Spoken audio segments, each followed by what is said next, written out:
1775, the most powerful military on earth went to war with a collection of farmers, merchants, and part-time militiamen who had never fought a real war in their lives. Britain had the largest navy in the world, a professional army, unlimited credit, colonies of its own on nearly every continent. The Americans had none of that. No standing army, no navy to speak of, no money, barely a government. And yet, 8 years later, the most powerful empire on the planet signed a treaty admitting defeat. This is the story of how that happened, not through one lucky battle, but through sheer stubbornness, a few brilliant gambles, and a war Britain arguably never should have lost. To understand how this war started, forget the mythology for a second. This wasn't a revolution that began with people dreaming of a new nation. It began with a tax dispute. Britain had just finished the 7 Years' War, a global conflict that, in the colonies, was called the French and Indian War. Britain won, but winning was expensive. The crown was buried in debt, and a huge chunk of that debt came from defending its American colonies. So, Parliament did what any government-facing debt does. It looked for revenue. The Stamp Act, the Townshend Acts, taxes on paper, glass, tea, and more. Nothing outrageous by British standards. The colonists paid far less in taxes than people living in Britain itself. But the colonists weren't just angry about the amount. They were angry about the principle. They had no representatives in Parliament, no vote, no voice. No taxation without representation wasn't just a slogan. It was a genuine grievance about political power. Things escalated. The Boston Massacre in 1770, the Boston Tea Party in 1773, when colonists dumped 342 chests of British tea into Boston Harbor rather than pay the tax on it. Britain responded with the coercive acts. Colonists called them the Intolerable Acts, shutting down Boston's port and stripping Massachusetts of self-government.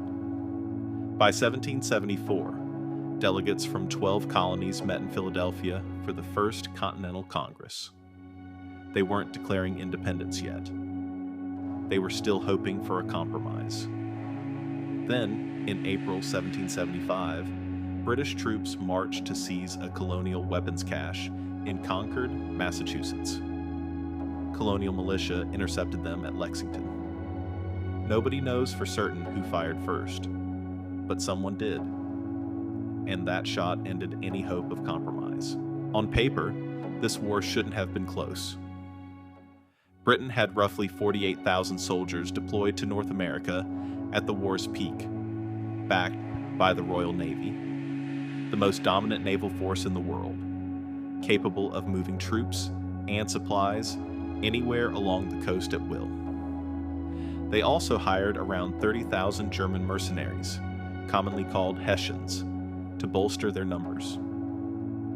The Continental Army, formed in 1775 under a Virginia planter named George Washington, was a mess by comparison. Untrained militia, enlistments that expired mid-campaign, sometimes in the middle of winter, chronic shortages of gunpowder, shoes, blankets, food. No navy worth mentioning until the French got involved. Washington himself wasn't a brilliant tactician in the conventional sense. He lost more battles than he won. New York, in 1776, was close to a total disaster.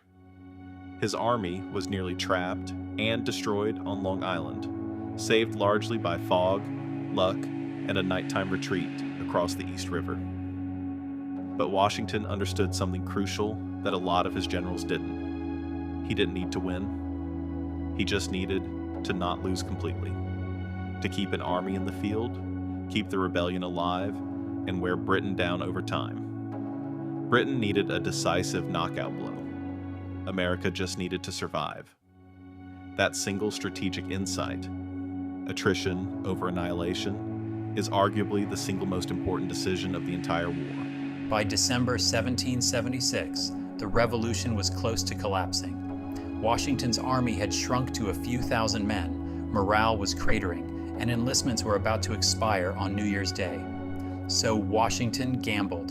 On Christmas night, 1776, he crossed the ice-choked Delaware River with roughly 2,400 men and launched a surprise attack on a garrison of Hessian troops at Trenton, New Jersey.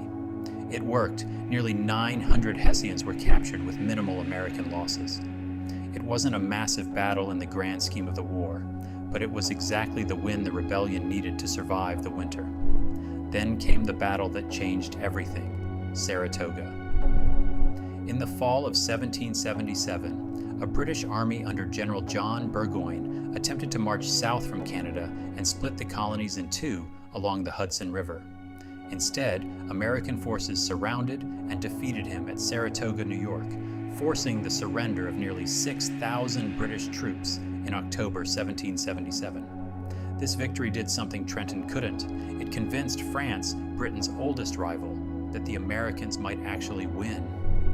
In 1778, France formally allied with the United States, bringing money, weapons, troops, and critically, its navy into the war.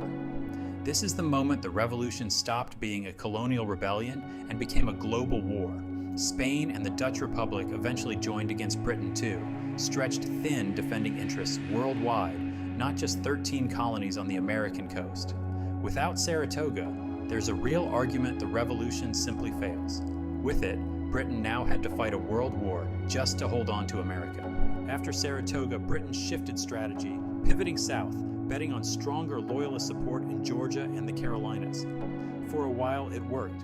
British forces captured Savannah and then Charleston in 1780 in one of the worst American defeats of the war. But holding the South proved brutal. Guerrilla-style resistance from militia leaders like Francis Marion, the Swamp Fox, bled British forces through hit-and-run tactics they struggled to counter. Slowly, the British Southern Campaign, under General Charles Cornwallis, ground itself down, chasing an enemy that refused to fight on British terms. By 1781, Cornwallis moved his army to a small Virginia port town to await resupply and reinforcement by sea. Yorktown. It was a fatal mistake.